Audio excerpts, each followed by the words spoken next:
All right.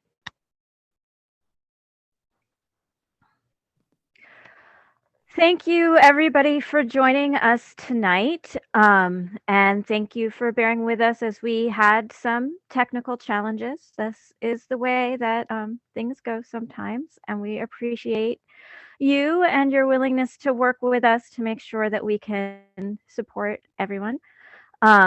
So if you speak English, please click on English on the globe so that you can hear everything that you need to hear.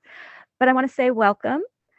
And I am Sam Fogg. I am your Seattle Council PTSA interim co-vice president of advocacy and your legislative chair. To some people, I appear to be white. To others, I do not. I am, in fact, Chinese and white. I'm wearing a headset. I have dark hair, and I'm on a chair with books near me. It's a little chaotic. And that was a visual description, and we do those so that if people can't see the screen, they have the same amount of information as people who can see the screen. And whether you're choosing not to look at the screen or you have a barrier, we just want to make sure that people have the same information. If you have an accommodation that you need that we're not currently meeting, please do let me know. You can do that by unmuting or by typing into the chat. Hopefully everyone, we've got the live transcription for closed captions turned on, and we have interpretation tonight. So again, I want to thank everyone for being here. We're going to be having a really great conversation tonight. There's a lot of information to share out. We're gonna dive in just a moment. I want to take just a moment and say that even though we're meeting in a virtual space, the land that we are all on is unceded territory. And that while we're here and in this space and talking about laws and schools and budgets, we want to honor the land that we're on, and we want to make sure that the work we're doing is good work. And so I want to thank you all for sharing this space with me. And tonight we're going to start out with a conversation between myself and Assistant Superintendent of Business and Finance, Jolyn Bergey, and we will be taking questions. We'll probably take most of the questions at the end, but we're going to work through some things. There's a lot of information we're going to share. So I'd like to introduce you to Assistant Superintendent of Business and Finance, Jolyn Bergey, who is not only an excellent Assistant Superintendent of Business and Finance for Seattle Public Schools, but as we've talked about in our previous conversations, she previously worked at OSPI. She has knowledge not only of our district, but across the state. And we're going to be able to get into a little bit more information about how things work and what's going on. And we are so lucky to have her here tonight. And welcome, Jolyn. Thank you, Sam. So I'll do my visual description. I'm white, I'm in my 50s, I have my hair up, I wear glasses, and I'm sitting in my office. Still at the office tonight. Oh, long days these days. So I want to just say thank you to everybody here who voted and who helped get out the vote and who supported getting our levies passed. And as we look across the state, we see that not everyone was able to get their levies passed. So I feel really lucky about being here in Seattle where we were able to do it now. And I say this somewhat jokingly, but Assistant Superintendent Bergey, does this mean that we are flush with cash and all our budget woes are behind us? Or do we still have some budget challenges? Oh, we still have budget challenges. What it means is that we're able to maintain what we're currently doing. So passing the levies with the levy cap sitting on us means that we can maintain status quo. We did pass the capital levy as well. And I do think that we have been catching up with some of our deferred maintenance. So I think we're making strides forward on the capital side, because on the capital side, we don't have a limit, right? We're not limited as to how much that we can ask for. It's really about asking our taxpayers for authority. On the operating side, though, it's a different story. We are capped at the $3,000 per student. And so that's where we're at. The levy, just a big, huge thank you to Seattle Council PTSA and all the PTSAs that are on the line tonight. Without you, we just don't enjoy the same support. Your support is so important to us. So thank you. All right, so now we're going to shift to talking about the state legislature, and I am really glad to have you here tonight. Today is day 37 of the 60-day short legislative session. This means we have passed the halfway point, and often at this point, things get really confusing. We start to have amendments and compromises. We have legislators pulling all-nighters on the House floor. I think yesterday the House went for 21 hours of floor discussion. And it's a lot. It's a lot to process. And today was a cutoff day at 5 o'clock too. So before I go further, I just want to clarify for everyone here. Assistant Superintendent Berge, you cannot direct advocacy, but you can inform and answer our questions, right? That's correct. And then I want everyone to just, for context, in order for a bill to become a law, it must be introduced in either the House or the Senate, whichever one the bill starts in, that's referred to as the House of Origin.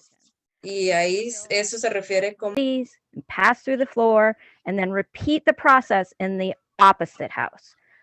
Bills must be kept moving through the process. If they get stuck, they die. So at 5 p.m. today, a number of bills died. And I am going to put a link to the cutoff calendar in the chat in a moment, just so you can see what the cutoff dates are. The next one is February 24th. But this need to keep our bills moving, it means that there's a real motivation for people to compromise and adjust and do whatever they can to get things through. As we're about to dive into this, can you refresh our memories? What is an unfunded mandate and are they allowed? Sure. So unfunded mandates are allowed. There's nothing that requires the legislature to fund anything. So typically an unfunded mandate is a requirement for school districts to do something in a bill. And if that bill is not funded, if it's not subject to appropriation, if it doesn't have a null and void, those are all of the ways that it can go through as an unfunded mandate. And lots of times, unfunded mandate, we generally get some every session. They can look like extra reporting requirements, new data collections, surveys, posting information. So those are some of the things typically that we might see as unfunded mandates. Okay. And we've also gotten some questions about how we keep track of whether something is an unfunded mandate or not. How can we tell how much funding is attached to a bill? Right. So on the bill information screen on the Ledge site, there is a fiscal note, and you will see whether or not, if it says fiscal note and that the fiscal note has been received. So there'll be the fiscal note will say, get the fiscal note, and that means there is one. If it doesn't say that, there means there is not a fiscal note. So either somebody hasn't identified that there's a fiscal note. Typically, legislative staff have to ask, in K-12, they ask OSPI, or they ask OSPI on behalf of school districts to write the fiscal note. And so sometimes sometimes school districts will say to SPI, where's the fiscal note? There's cost to this. You need to get one going. So it can happen in those ways. But fiscal notes then outline what each state agency would have in costs for the bill. And then they also write one on behalf of school districts. And when I was at OSPI, we started a process for gathering fiscal note information. We call it the local fiscal note group. And it's a bunch of school districts who have agreed to be emailed during session, where we can email them and we say, House Bill 1808, please describe what the cost might be. Please give us detail on what those costs are. And there's about 30 school districts who then, you don't have to, you can respond to the ones that you want to respond to, but can send in information about your district. SPI collates that information and writes the fiscal note. Fiscal notes can either be indeterminate, meaning we know it has cost, but we really can't identify what the cost is. Or it can have a definitive amount like the prototypical model bill, where they know and they have a costing model and they can run that out. Our preference as school districts is to always have a fiscal note that is determinate, right? And then depending on the fiscal amount, that says whether or not it has to go to Ways and Means or the Appropriations Committee for consideration. Otherwise, it can just stay in the policy committee if it's a small cost. Okay. All right, let's jump into some bills. And let's start with transportation. House Bill 1808, pupil transportation funding, passed the House on February 2nd. That means it's still alive. I do not see any amendments listed. But how worried should we be that the appropriation is listed as none? Right. Well, we shouldn't be worried yet that the appropriation is none. I think it's looking like this is not going to be the vehicle, right? It's been sitting in the Senate since February 7th with no action. I think if the Senate was going to take this bill up, they would have already moved it. That's my hunch. Instead, I think you see the other transportation bill, which is moving and is scheduled for action in the House. So right now you have a bill that's been referred to the Senate, 1808, referred to the Senate, referred to early learning, and has sat there for over a week. That typically means that the Senate's not going to move this bill. Okay. And so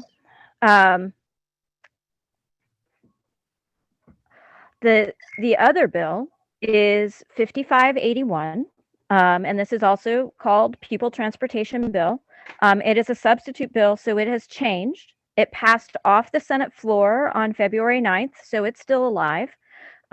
So how do the changes on this bill impact our district? How should we feel about how this looks? So when you look at 55, and I'm online and I have all of my piles of papers because it's my favorite season to just use paper when printing out everything.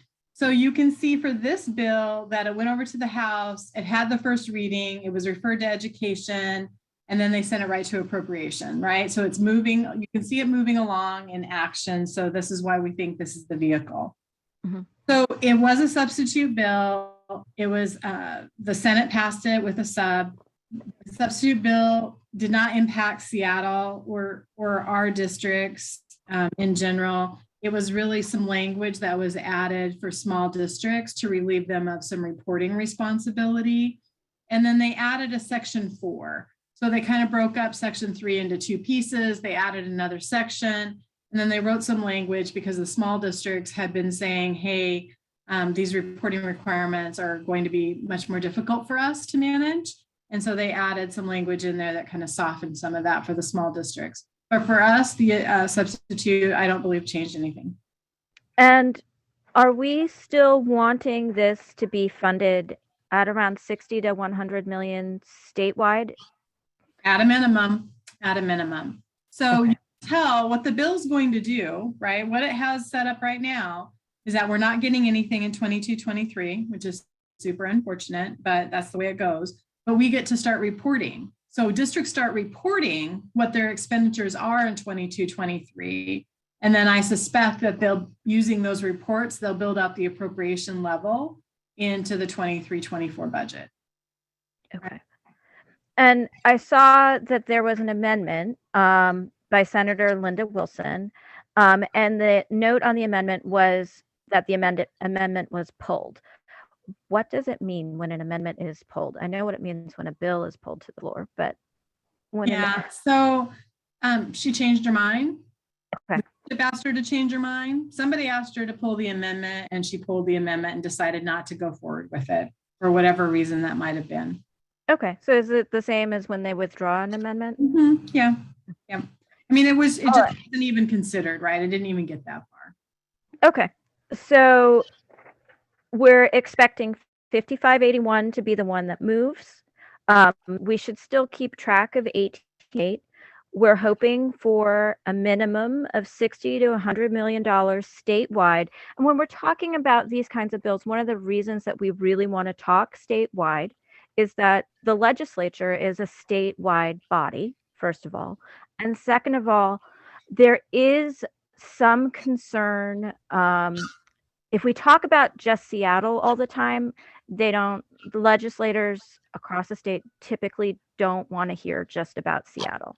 When we talk about what's happening across the state, we get a lot more interest and it's a lot more possible for us to help move things forward. So that's one of the reasons why we don't say this is what it means just for us.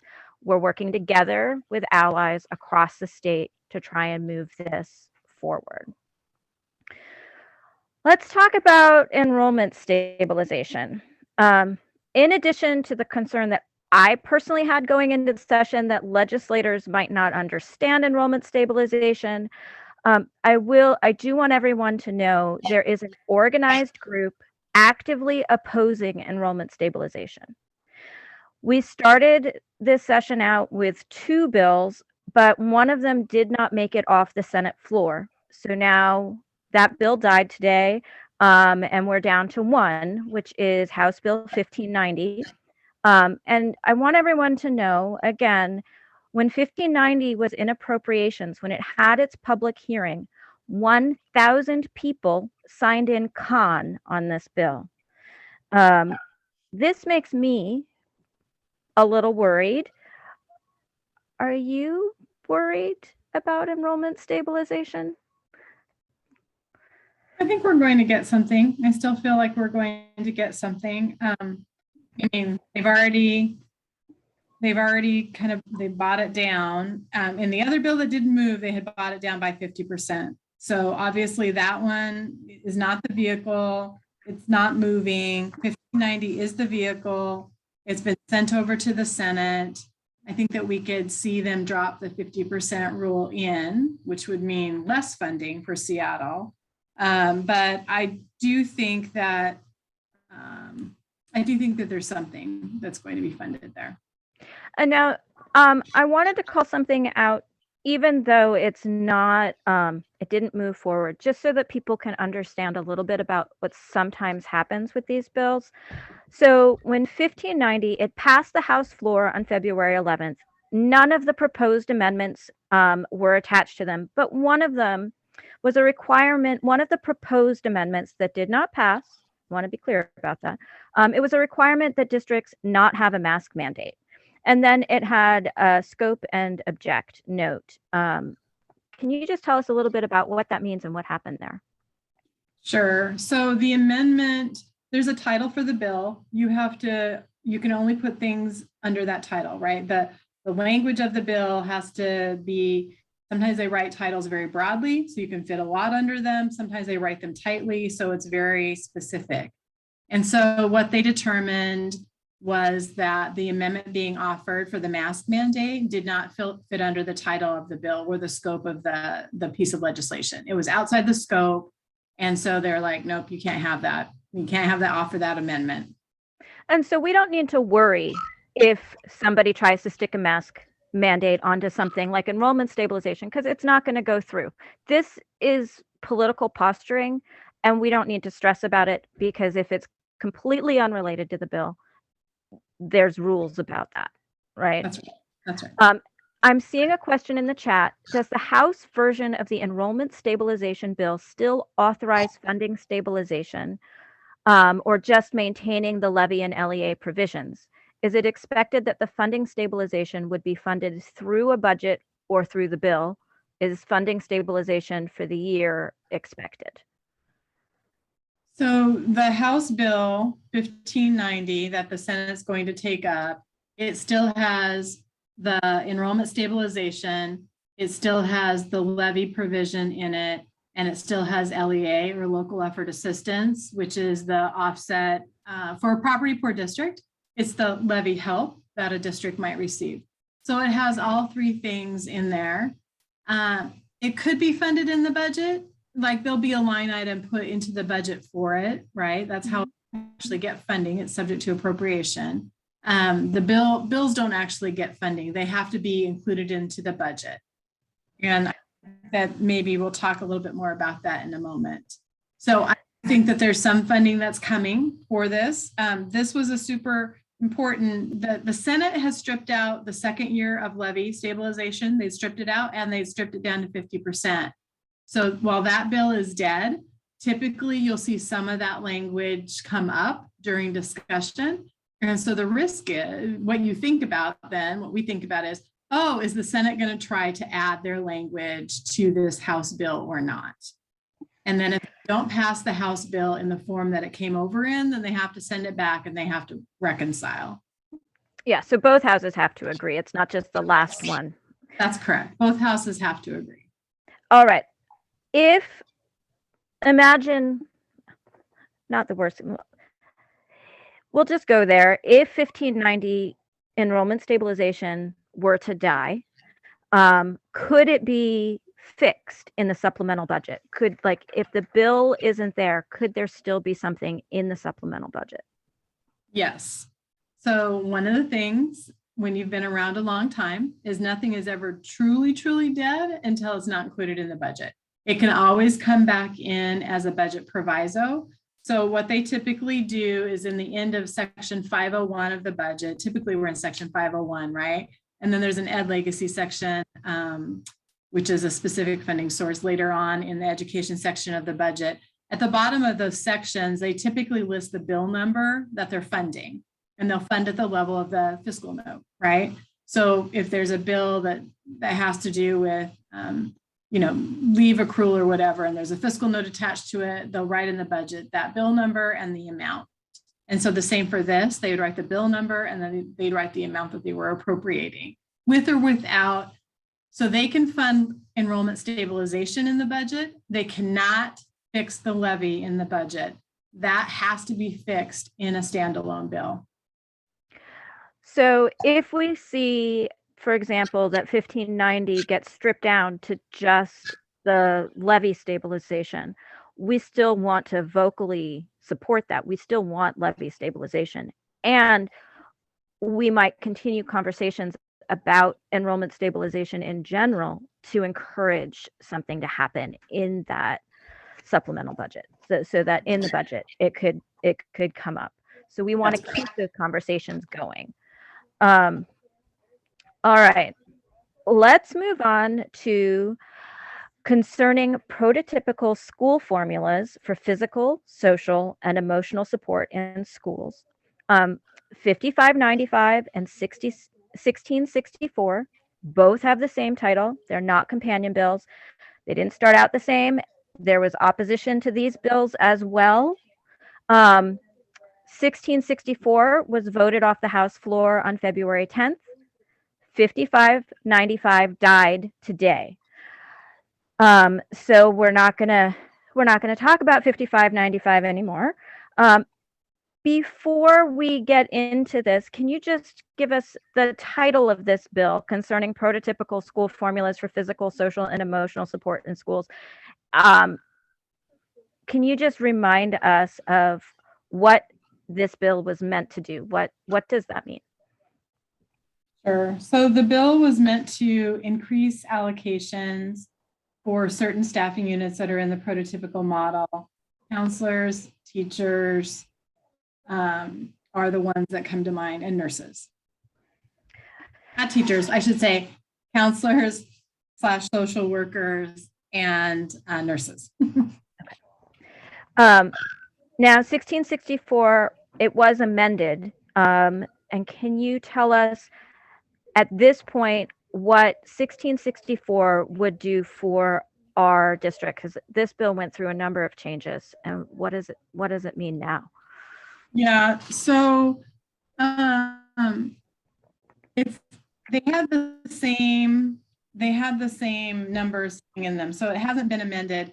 But they haven't changed how many units that we would receive funding. We still think it's about 100, but they have been changing and amending the language about the flexibility of the allocation, because the prototypical model was meant to be for allocation purposes only.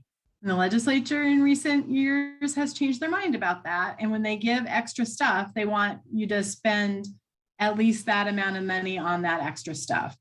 So they've written language in that says in that section for counselors, social workers, nurses, security guards, that you have to spend in total, at least you have to hire as many FTEs as they're funding.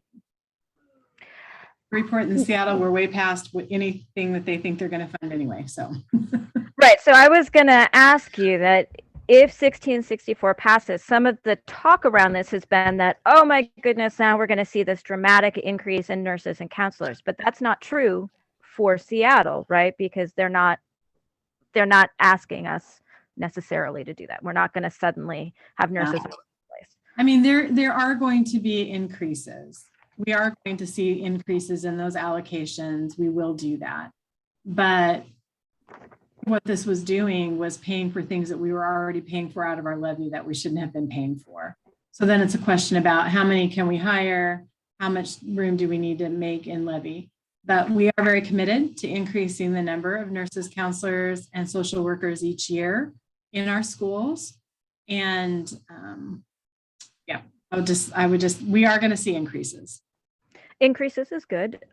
Representative Walsh at one point was talking about a nurse in every building. That did not stay on that bill. Is that correct? So that's correct. That's correct. She was saying a nurse and a counselor in every building. And that amendment did not pass because technically, if you have a very small school, so right, she was saying, you know, a nurse and a counselor in every school cannot be operationalized by a lot of the small schools. They don't get enough allocation to generate a nurse or a counselor in every school. And we don't generate enough FTE to do a nurse and a counselor in every school, even with everything they're giving us. And so then she'd also written in that, and the legislature will fund whatever it takes to get that done. And then there's the whole discussion about, well, how big is your school? How many students are you serving? And that kind of just led to more of the unraveling, like we need to keep it at a higher level for allocation purposes only. All right. So we are going to go ahead and take some questions. And I see we've got one in the chat. Yana is asking, how are the increases calculated or determined? Yeah, so the increases, you know, really we're trying to evaluate, well, one, we're still not sure exactly what we're getting. So let me just put it that way. So right now we're kind of not final about what we would be increasing next year because we don't have anything for sure from the legislature yet. And there's a lot of time and space that things could still be changed. I will say that for nurses are calculated, how much of a nurse each school gets in our district is really determined by the health services team. So there's like 5 levels of nursing care that they evaluate through. So maybe one student needs a one-on-one nurse, we're provided a one-on-one nurse. And usually that's through special education. And then we have level B, and that means maybe it's a type 1 diabetic student that needs a full-time nurse in their building, not beside their side, but they need access to a nurse in their building during the day. So then those schools that those children are placed in have a full-time nurse. And then it kind of goes from there. There's 3 other categories.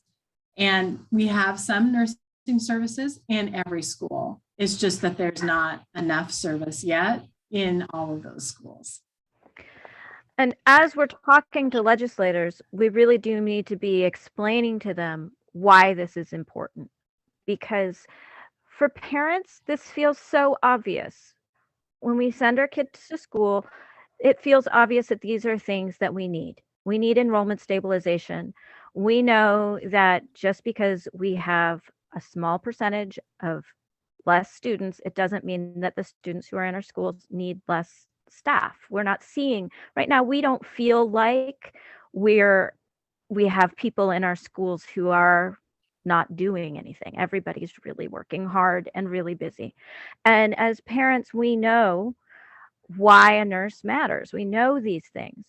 But a lot of legislators don't have kids in public schools, or kids that are in K-12. They don't necessarily have kids this age. It's not obvious to them. And that's why talking to them about this and explaining it matters. A lot of legislators also seem to think that we as parents pay attention to policy, but not numbers.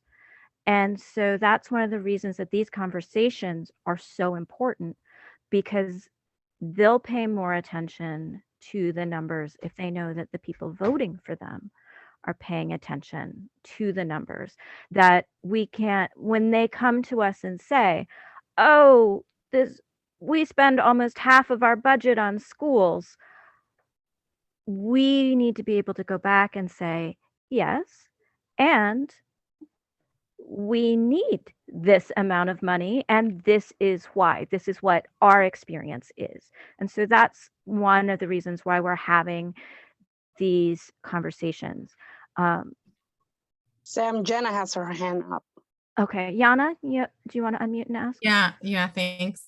I was just thinking, because I will say that certain schools have different proportions of students that have the need for nursing or for counselors, right? And I would, as an example, and this is why I was asking that question, how is that determined? Because as an example, so that you, JoLynn, understand why I'm asking this, is we have one kid at a school where a quarter of the student body has a disability, whether they have a 504 or an IEP. And I don't know what the percentage of individual health plans are, but we still have the same amount of, services, like for occupational therapy, for counseling, for SLP, for nurse. It's the same amount as any other school. It seems to be, and then maybe you will provide that information, clarify for me, but it seems to be that it's based on the enrollment in that school as opposed to the need. And so I would like to see that I'm wrong. So Yana, are you really asking about on the district side versus the legislative side and how much money is coming in? Because legislators have one formula for how they're giving us money versus. Right. So what I'm asking is, how is the district taking what we get? And then what are they doing with it? And how are they making those decisions of the allocation? Okay. So I just want to say for everybody here tonight, so this is a good question, and we can talk a little bit about it, but I also want to say that we have a whole plan to discuss some of like what happened in the legislature and where is that going to go at the end of session, March 15th. So we will get into this a little bit more, but I do think it's important, as we're asking legislators for these funds, to be aware that we're not setting an expectation that if we hear somebody say nurse in every building, or somebody say we're increasing the amount of funding we're getting from the state, that we are also aware that in Seattle, we already spend more on nurses than the state does. The state's currently giving us 9 nurses? 9. And so with levy dollars, we bring that up to 68. So if the legislature brings it up, but not up beyond 68, then we have some space where we're going to need to make some choices. And how those choices are made, and this is me talking, and I'll let JoLynn talk in a moment because she, of course, knows more about this, but how these decisions made, they get really complicated based on are we getting enrollment stabilization and how much? Are we getting, how is 1664, how is it written at the end of the session? How do these different restrictions come in? What other unfunded mandates are coming at us? And how does that all work? So we're going to be continuing this conversation, but I'm going to hand it back to Assistant Superintendent Berge. She's the actual expert on this. Yeah, I mean, we have several names. So to Jana's specific question, there is a base amount that schools do get in nursing services. And then, like I said, then the health services team decides where else to prioritize those. So they consider the student health plans and the needs in each district as they determine staff, right? So they kind of roll that staffing out and make that determination. We will see, hopefully, if this legislation passes, we will see a significant bump up then in the nursing positions. For counselors, we do have a contract requirement where we staff 1 to 350 in our secondary schools and our high schools. And then at the elementary level, it's really about social work. And we funded enough of those at this time. We funded enough to be all the way down into tier 4. So we use our equity tiering that does take into account students for some educational justice, how many Black boys you have in your school, which touches our strategic plan.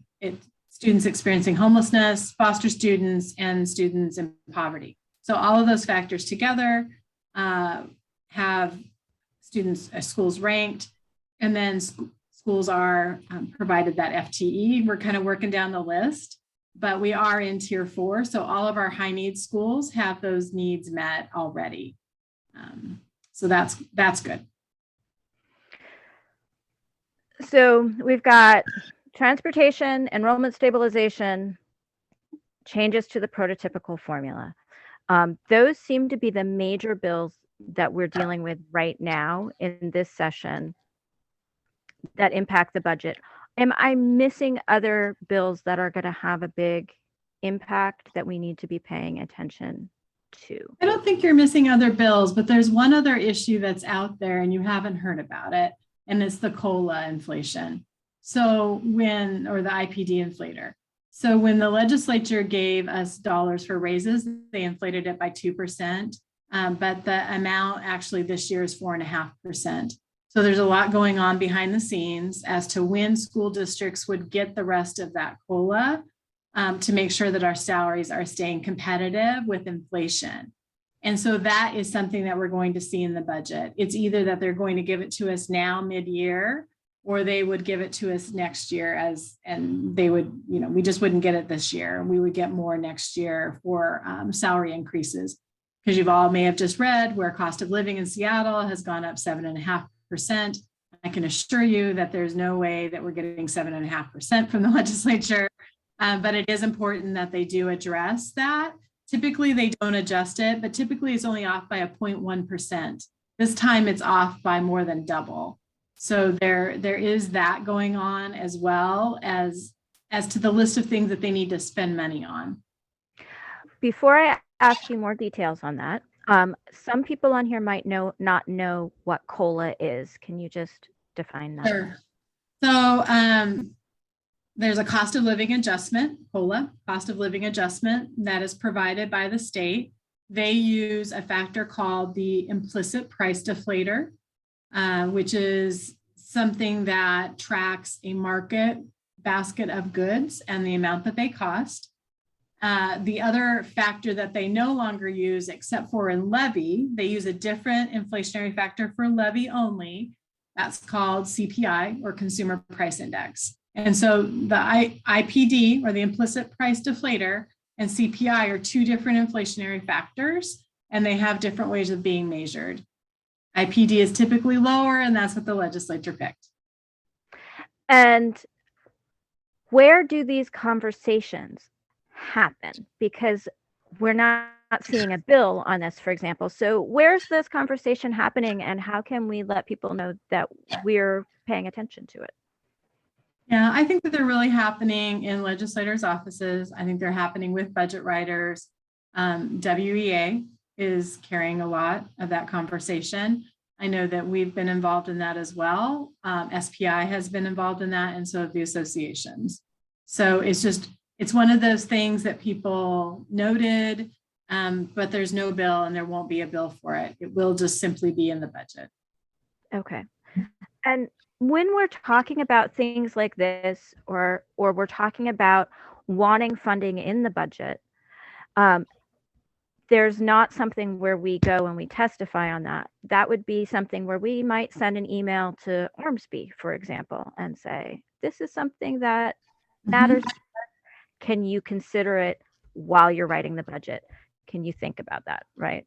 Yes. And my understanding is the budget, I believe the House is going first, and that budget's almost cooked, that it should be done by this weekend. And so once we see the budget, then it's the time to either, for us, we'll email and testify on the budget and the things that we see in it and the things that we don't see in it. I'm seeing a question in the chat. Send an email to who in regards to budget advocacy? So typically, we send to the members on appropriations in the House and Ways and Means in the Senate. And those are the folks who are writing the budget, and also to leadership. So leadership in both the House and the Senate, the majority leaders in both houses. So Senator Billick, Representative Sullivan have a lot of say over what goes into the budget. Yeah, so this is one of those areas. And Senator Rolfes. And in Seattle, we have Senator Fogg. And we have Senator Peterson and Senator Carlisle, all who sit on Ways and Means. And then we have representation as well on appropriations. But that is typically where we will let our members know what we're seeing in the budget. So if you are in Seattle, and this is me with my advocacy hat here, just mentioning that if you live in the 46th, you have both Representative Paulette, who's on appropriations, and Senator Frucht, who's on Ways and Means. So that would be, and I'm actually also mentioning this because I know that I can see people here who are in the 46th, and legislators often really pay attention to their constituents. So if you have a relationship with somebody who's on appropriations or somebody who's on Ways and Means, now's a great time to drop them a note and say, hey, this is what we need. This is what our schools need. And you can also ask them, you can also write to staff and ask their staff a question. How might this work? And then their staff can let people know that you are interested in this.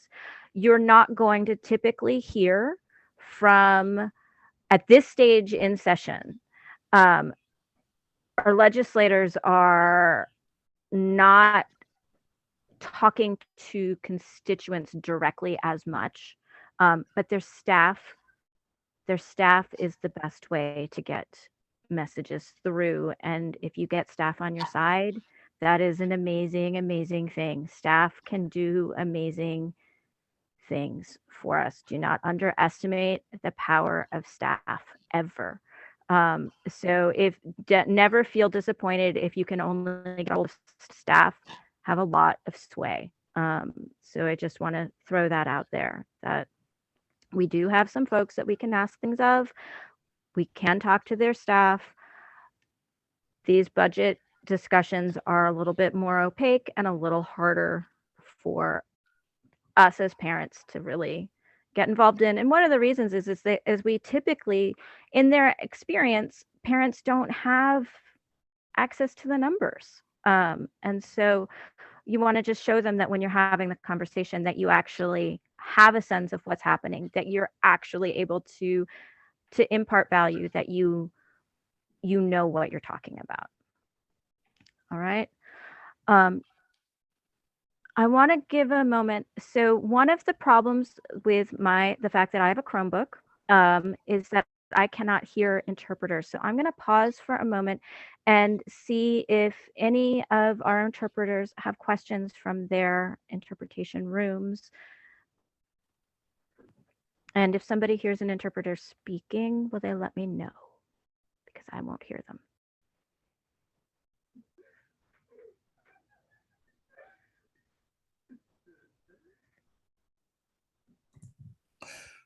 I don't think they do have any questions in the I'm Somali. just going to give a moment for questions. Do other people have questions for Assistant Superintendent Berge before we let her go? I'm going to actually talk to people.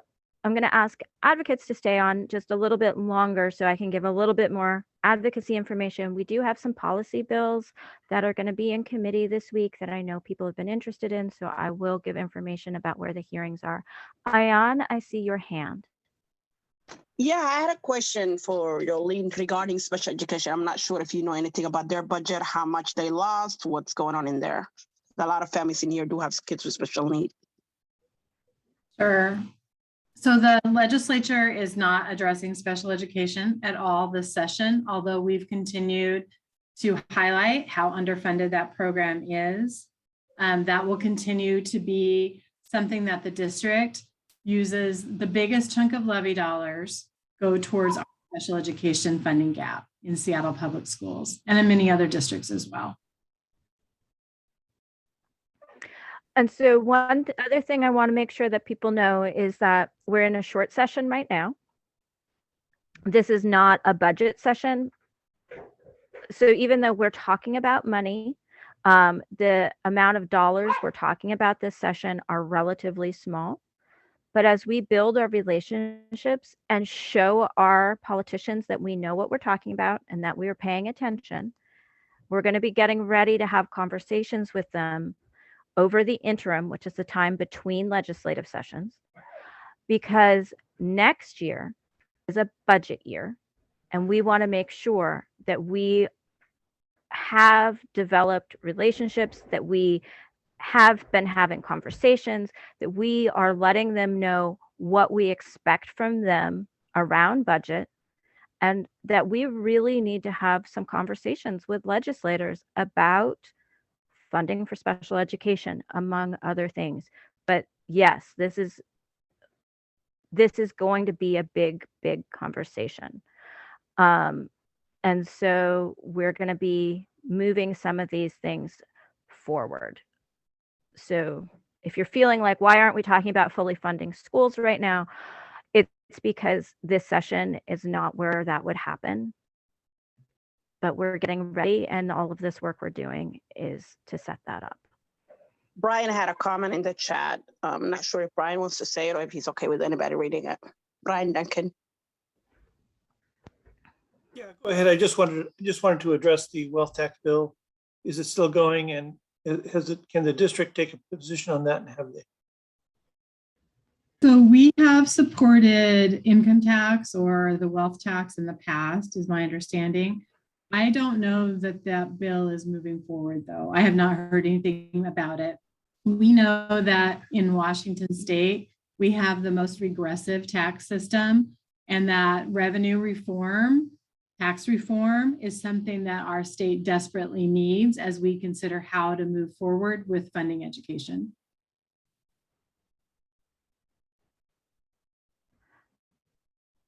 And Brian, I will look to see, cutoff was today at 5, so I will go back and double check to see where that bill is and if it survived.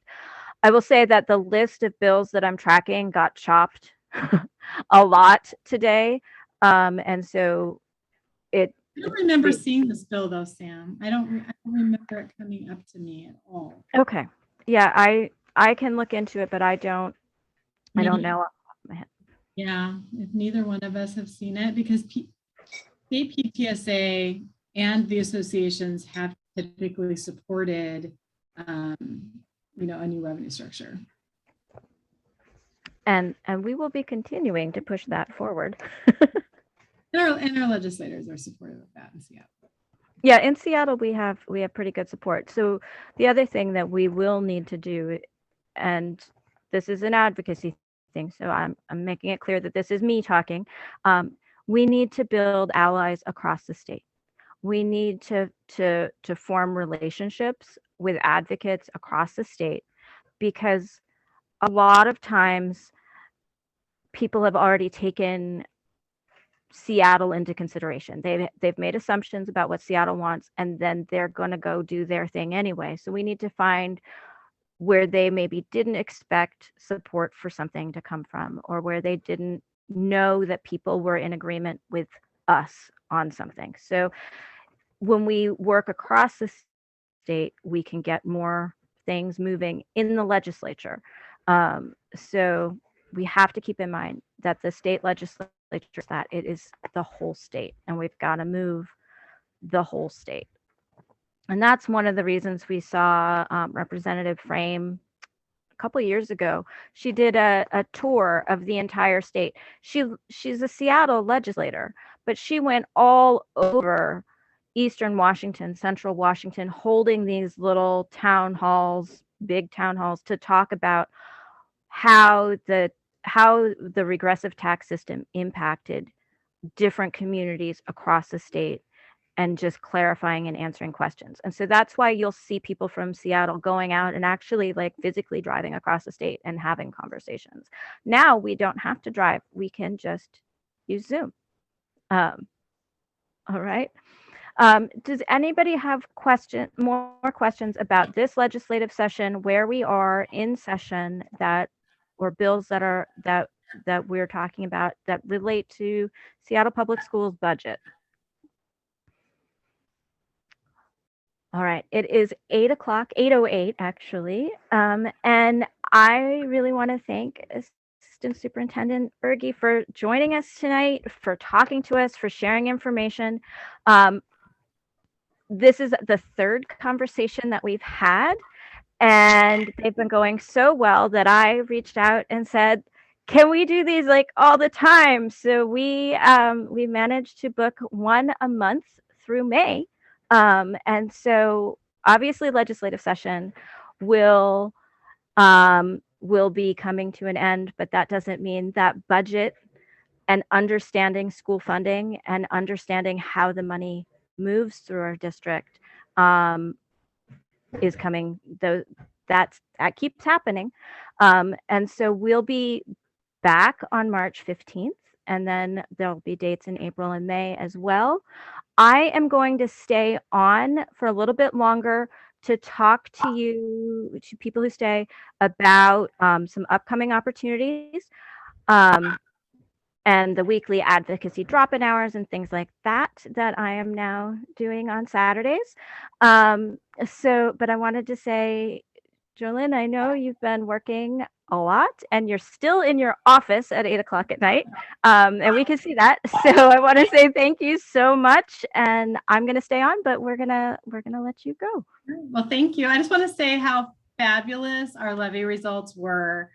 We had, besides Berge School District, who only had 10 votes, we had the highest approval rates in the state, and I really do think that it is somewhat of a measure of how people feel that the district is doing. Some part of that, I believe, is a measure about, overall people support our school district and think that we're doing a good job, and that, our students are lucky to be in a district that's so supportive of public education. So it was just a fabulous result, and we're just incredibly excited about that. Thanks for having me. We have the last few weeks. We'll be back. We'll have a budget. We'll know what's going on, and we'll talk about it then. Great. Thank you so much. Just let me know. All right. We'll talk to you soon. All right. So everybody who is still here with me, I want to just, first of all, make sure that everyone knows that from now until the end of session, I am hosting Advocacy Drop-In Hour on Saturdays. One of the reasons we're doing this is because things change so fast. It can be hard to know what the main topic of conversation is going to be a week in advance in time to let people know what's coming. So I've blocked off time, and whatever we need to talk about or whatever advocacy questions you have, you'll be able to come on Saturdays. We will have language support. We are currently planning on Somali, Cantonese, and Spanish on those Saturdays. We will continue to do live transcription, closed captions through Zoom. So those will be on Saturdays. And then this week, we have a number of bills that are of interest to our families. So I want to make sure that everyone here knows how to sign in on a bill, that I answer your questions. I'm going to rattle off a list of bills that we can sign in pro on, and then I'm going to start putting some links in the chat. And I'll share my screen in a moment. And while I'm talking, if whoever is hosting can make me a co-host, that would be awesome. I think that's June, so that I can share my screen. But the bills this week are 1153, which is increasing language access in public schools. The hearing for that is going to be on February 16th. Another bill we have this week is 1759, and this bill really talks about information about safe storage of drugs and gun storage. And the bill is specific to schools in that it's a requirement for schools to provide information about safe drug storage and safe gun storage. And this is one of our gun violence prevention bills. 1834 is also accepting public testimony this week. And this is taking student absences for mental health reasons and making those excused absences. On February 17th, we'll have 5793. This bill is about giving stipends for people who participate in statewide task forces and school boards and those things. This is important because it's expensive in terms of time and effort and expertise to serve on those. And it's also important because people with lived experience who are the closest to the issues are also the ones who have the best information about solutions. So that would make us more effective. 5264 would declare January as Chinese American History Month. 5878 is a bill about arts education and increasing arts education. It did not have a fiscal note last time I saw that. And then a bill that Representative Tai asked if I would share with you, even though it is not specifically school related. 1852 is a bill that would provide translation for prescription drug labels, so that becomes a safety issue. And that is something that, even though it's not specifically education focused, it is something that would impact our families, and making sure that they can read the labels on prescription medications. I am about to, it looks like I am still not able to share my screen. June is the only one that can allow you. I tried, but it won't let me because me and It won't let you? Okay. yeah, because me and Melanie are the co-host. We're not the host, so I think Okay. June is away from her desk. Okay, so I might not be able to walk you through that, but you know what? On Saturday, come join me. I'm about to put the links for these things in the chat. And while I am doing that, Yana has something that she wants to share about the superintendent search. Yana, go ahead. Yeah, thank you. Thank you for letting me. Just everybody probably just got an email from SPS that is informing, or maybe just, I don't know if that goes to everybody or just families of students with disabilities, but they are hosting a forum for families who have students who receive special education services during spring break. Okay, and so that's a problem. So I just wanted to do a little pitch here. If you did receive that email, please forward it to the school board and ask them to reschedule so that families can attend. A lot of families, especially those who have disabled children, will have to attend to those children and won't be able to attend the meeting. and or they're out of town. So I think that the oversight of the scheduling during mid-winter break is really not good. So if you have a few minutes, just forward to I'm forwarding right now. I just got it. That just landed in our inbox, and that really does not allow for sincere family engagement and input to the school board. Thanks. All right. Thank you, Yana. All right. So if you look into the chat, I have put in links. So 1153, if you want to sign in pro on that, that is about language access. I also, if you want to testify on that bill, I have been in touch with the legislature. We have 2 testifiers that I know about who will be testifying in Spanish, and the legislature has arranged for interpretation for Spanish at this point.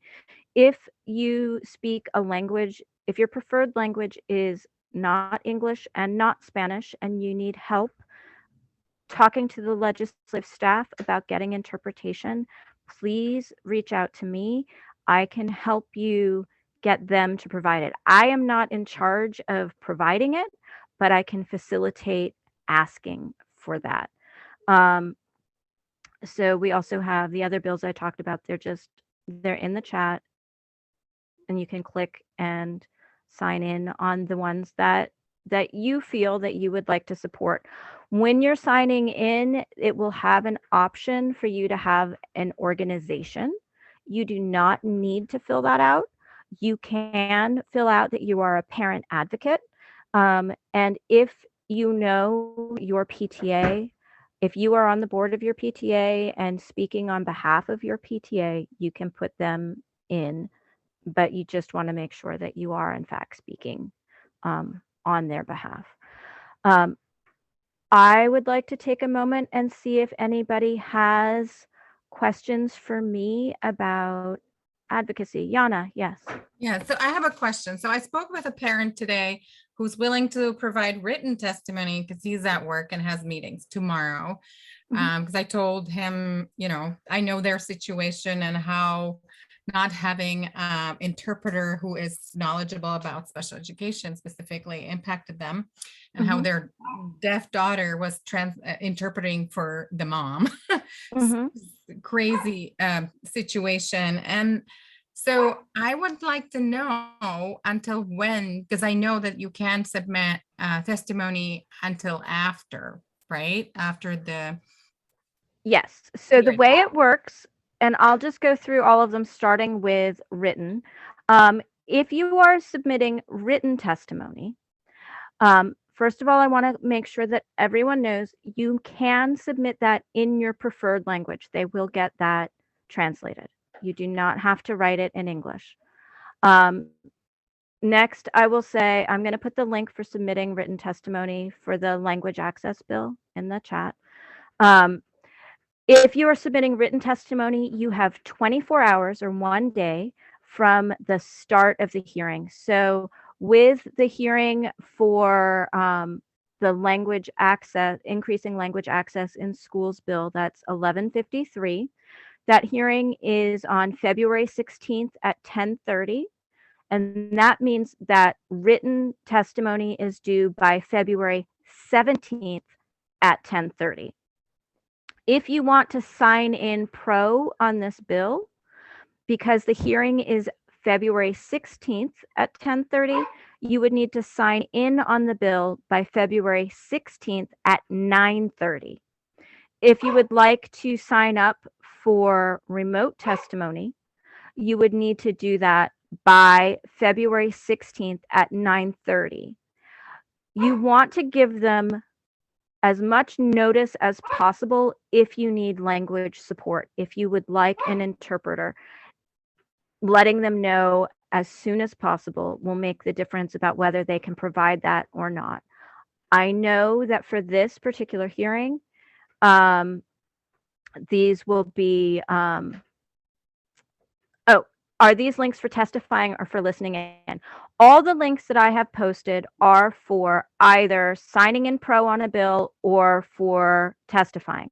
If you just want to listen, which is a great thing to do, and I definitely encourage that. I often have the legislature in the background while I'm going my day. There are two ways that you can find that out. One is you can go to tvw.org, and that's where they'll be playing the recording. The other way to find the link is, let me get the thing to set up, is you would go to leg.wa.gov. I'm putting it in the chat. And if you go there, that's the main page for the state legislature. You will see a table that says committee, agenda, date, time, location, virtual, and then, or location, and then view video. And so you'll just look for the hearing, and then you'll be able to click on view video. These are all recorded, and so you can find the archive of them on TVW. Christy, I see your hand is up.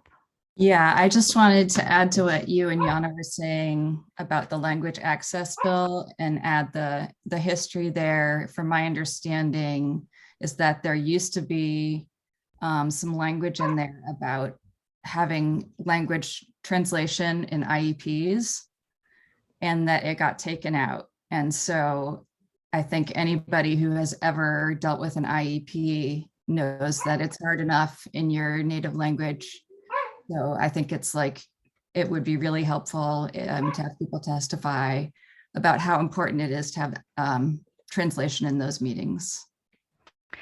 Yes, and I would like to reiterate that it is not too late for an amendment to be put on the bill. So if you testify to the importance of interpretation for IEP meetings, in that hearing, there is time between then and when they vote in executive session on this for somebody to write an amendment and then to have that voted on. So I know we've been talking about how far into legislative session we are. It is not too late to ask for amendments and changes. You can still do that. So I see Ayan is asking, is there a reason why it was taken off? Because our families don't know that.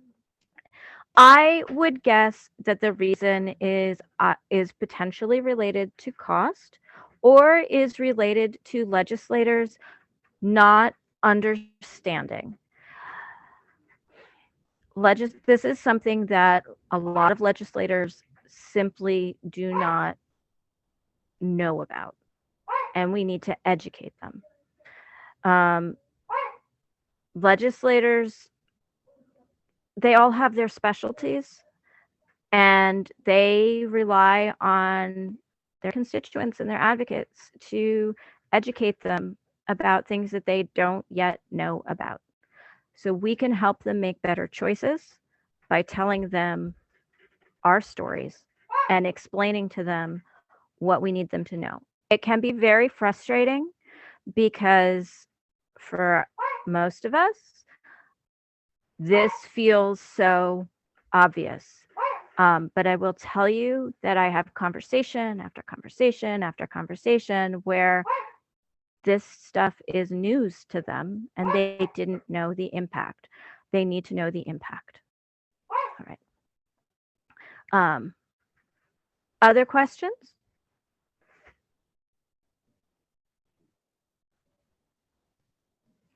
Sam, it gives me access to share my screen and from my phone. Do you want me to go there and then you can explain to people how to sign in pro from my phone? Great, that would be great. So Ayana's going to share her screen and then I'm going to talk Ayan through it. I know she's done this before, but I'll talk her through it and we can all watch together. Are you guys able to see that? So right now, I don't see your screen. Okay, for some reason it lets me, but then hold on, let me see. It lets me pick. Okay, I say screen and start now. And then I don't know what it's telling me. Okay, share through Zoom. I see a question in the chat. Does this group work with the Seattle School Board? So we are Seattle Council PTSA. We talk to school board directors. We advocate with school board directors. We hold school board directors accountable. So yes, we interact with them, but we are not the same as them. Does Are you able that? to see it now? Yes, I can. So, Ion, actually, could you, because you're on the testimony registration, could you go to the leg.wa.gov? Let's go to the start page so I can show people how to get to where we are. Okay. All right. So this is the home page, and we are going to look for, Ion, can you scroll down until you find something that says participating in the process? So Participate process. Here. it should be, yeah, let your voice be heard, participating in the process. And then you'll see participating in a committee hearing. And let's sign in pro on a bill. So even though there are 3 separate links here, they all go to the same place. So Okay, get which your, one do you want me to send a bill, send a message about a bill, send an so email? we want either testifying in a virtual hearing is fine. Just Okay. click on that. So this is where we have committee sign in. 1153 is going to be in the Senate now. So if you can click on Senate, and then under committee, click on committee, and you're going to choose early learning and K-12 education. And then under meetings, if you can click there, we're going to go with February 16th at 10:30. And then we'll look here and we'll see, we're looking for 1153 language access in schools. Go ahead and click on that. And then I would like my position noted for the legislative record. That's how you sign in pro on a bill. So if you go here, then if you just scroll down, and I think, Ion, you've probably already signed in on this Yeah. bill. Yeah. But under position, you would choose pro, and then you just Put your fill name. out the rest of the information. And then at the bottom, it asks you to tell it that you're not a robot and submit it, and then you're done. And Exactly. that gets you signed in on a bill, and you don't have to worry about it. If you would like to testify remotely, Mhm. go through a similar process. So if you can go back one screen and see where it says, I would like to testify remotely. If you click on that, go through the same process, you fill it out. But if you do this process, they will send you a link. They will email you an individual link that you would then click on at the time of the hearing, and you would go through the process of testifying remotely. And then I have a question, go- Sam. Where it says Yes. testify as a panel, you have a yes or no. What is the difference? So you are going to say no. Mhm. Testify as a panel means that you and a couple of other people are testifying as a group. So instead of getting called up as an individual, you would get called up Oh. together, and you would testify one after the other, and your testimony would be seen as a block.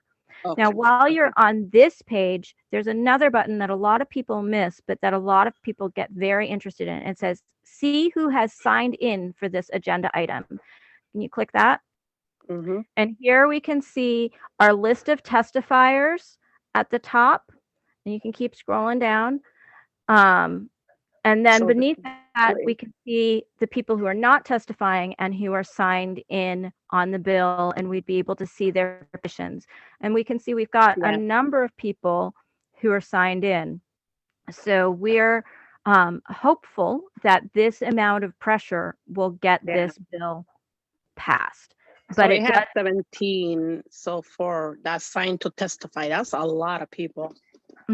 and it looks like there's one person who is other, and then the rest appear to be pro. Yep. So Yep. that is a good sign. Given the number of people signed in to testify, I would estimate or guess that they would give us 60 seconds to testify.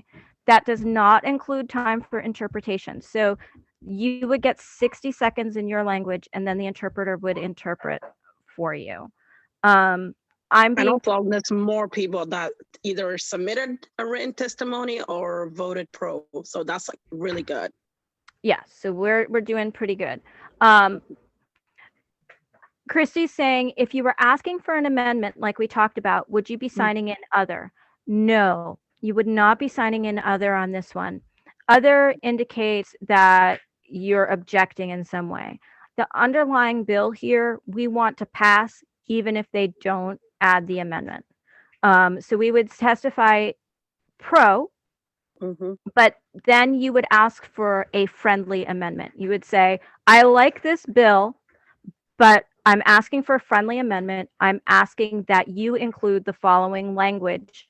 This is why. Where do you write? Do you write in the written testimony or? So you can do that for written. If you want to submit written testimony, you can do that there. I see Yana saying she can't squeeze everything into 60 seconds.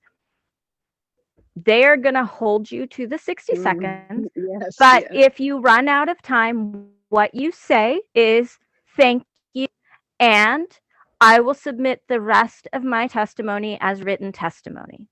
Always say thank you, and then let them know to keep an eye out for your written testimony. There are some committee chairs that will let you go over and not worry about it. Neither of our education chairs are that way. They have a lot to get done. They have a hard stop at the end of their committee hearings that for their virtual hearings. This is one difference between their online committee hearings and in real life hearings in Olympia, when we all had to get to Olympia to talk to them instead of doing it remotely. They could sometimes just keep the room longer. But because of the way that virtual hearings are recorded and because of TVW, they have a hard stop on the end of these hearings. And I've actually seen one where TVW just cut it off because it had to go to the next thing in programming. So there are reasons that they keep us to these limits, and it is so that they can hear from as many people as possible, that they can get as many of these bills that we want passed as possible, that they can get as much work done as possible.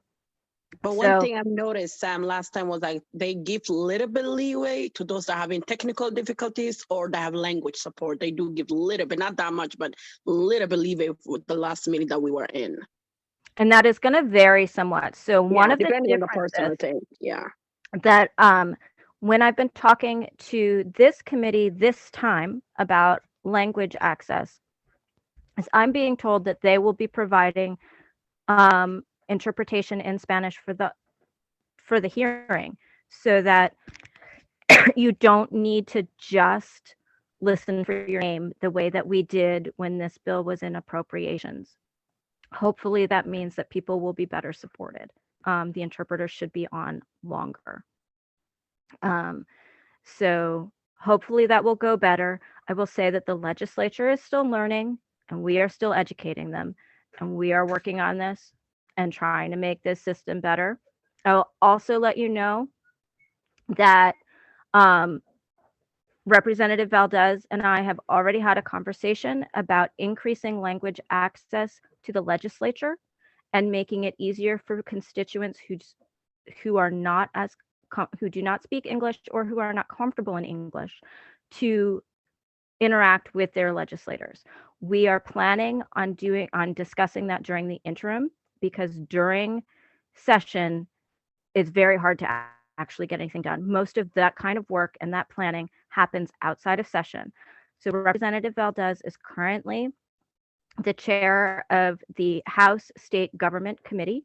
And so that's why I reached out to him, and we're going to be working on improving this. And I will be reaching out to all of you so that you can be included in this conversation, and so that we can make this as successful and get this right for all of our families. So I want you to know that this is something that Council is actively working on. We're going to work in partnership with Ayan, with Hodan, with Manuela, and with all of you. But we have set that conversation up because we need the legislature to get better at this. All right. Does anybody have other questions or things that we can support with tonight? All right, so I'm not seeing any, and I am going to say thank you to all of you for coming. I will tell you that at this point in the legislative session and cutoff, it tends to be just a hard time. There was a bill that I really wanted to pass and it died today. The Nothing About Us Without Us bill died today, and that kind of hurt my heart because that was a disability rights bill. We're going to have to bring that back next session. But it's so inspiring to come here and see all of you and to know that we're going to work together and we're going to create change and we've got this. And even when we don't get everything we want, we're going to keep going. And so I just want to say, oh, Yana, I have a lot of opinion. I know exactly why it died, and we can have a conversation about it. I'm maybe not in a place to have a recorded conversation about what went down there. Do you know about Bill 208? The one about, I know it's nothing to do with the school, but it's about the IQ test for DDA. Do you know about that one? How it's going? Let me check for you right now. I don't know if it's a House bill or if it was Senate bill. I'm not sure. I think Was it 2008? Yes. Eliminating the use of intelligent quotient score. It passed the House floor. It is in the Senate. It is scheduled for public hearing in the Senate on February 17th at 1:30. So for people who want to know about this bill, that's the bill tracker information. And then, and the bill tracker just gives you all the information about the bill. And then, human services. Like, Yana, I'm really surprised because that bill, nothing without a lot of self-advocate were testifying, and I was in a lot of meetings with them, and they were really excited about that. So we actually have a meeting tomorrow with a lot of self-advocates. I'm really surprised. I don't understand, and I understand what you were saying earlier, that unless you're going through that, they don't understand. A lot of legislators are not disabled personally or have, as far as I know, families that have, other than I think Representative Taylor. So I'm really surprised. Like, I don't understand how you decide someone's life when you're not going through that. And you had people that were testifying that were very brave, that normally do not do this and were willing to do that. And you're not even listening yet. You say later you're speaking for people. I don't know. I'm really confused. Okay, I'll give you guys the quick rundown. A group of parents fought the bill. This was killed by parents of people who have developmental disabilities. It was killed because they wanted language that they could speak on behalf of people with disabilities, not interpret, not support communication, which was already allowed, not provide support for their voices to be heard, but to speak about them and to be included in this bill. And that, first of all, families are already allowed on these task forces and these work groups. There's already space at them, at the table for them, specifically for them. And in fact, in the Ruckle House work group, which is the situation that caused people to be inspired to write this bill, this was a work group about institutionalization and about people with developmental disabilities. And that work group was convened, and it was required, they listed required categories of people to be on that work group. And the categories included policymakers, advocates, families of people with developmental disabilities. But the group that they did not include was actual people with developmental disabilities. So this bill was originally, it came out of the intellectual and developmentally disabled communities, especially among self-advocates. And then it grew to be inclusive of all disabilities. And I have been meeting with a coalition of disabled people of all different kinds of disabilities to work on this bill, to get craft language on this bill, to get this bill done, to get it right. And these meetings have been, initially they were monthly and then they were weekly. And we have been working this language, and it was killed by parents who didn't want to give up the control over how their family members' voice would be represented. And it's really frustrating that that was allowed to happen, because the bill was about the need for disabled people to be allowed to speak for themselves. And it was killed. And I will say that the testimony that I did on this bill, there was really powerful testimony on this bill. And I testified on this bill because I am disabled and this bill matters specifically to me. And I will say that the opposition to this bill, one of the people testifying against this bill, after I had testified, said that it was clear that anybody who had just testified had had their testimony written by somebody else, because there was no way that that disabled people would be able to say these things or speak for themselves. And so that is the level of ableism that was thrown against this bill, and unfortunately it won. But I will also say that there have been a number of good bills that it's taken multiple years to pass. This bill was initially introduced last session, is carried forward this session. We will continue to meet, and we will bring something back next session. Getting lead out of school drinking water, which is something that I thought should just be obvious that we needed to do, it took us 3 years to get that through. So sometimes things that are obvious, people don't know to support them because it feels so obvious. And then when it gets voted down, then you actually get more support. So expect to hear more about the Nothing About Us Without Us bill, about future iterations. This is not done. It is just done for this session. And so it died today. I'm still a little in my feelings about that. But we're going to keep working on this. And we're going to move this forward because this needs to happen. So Sam, that's who said that? Who made that comment? I don't remember her name. Like she. Oh, I would remember. I would email them right away. I missed it. Too much on my plate, but that is so outrageous. I'm sorry. And it, it's incredibly common, this kind of belief. So that's why we just keep telling our story. We just keep moving it forward. We can do this.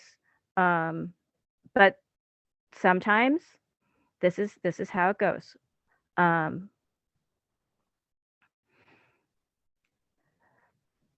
Any other questions? Anything else, anybody?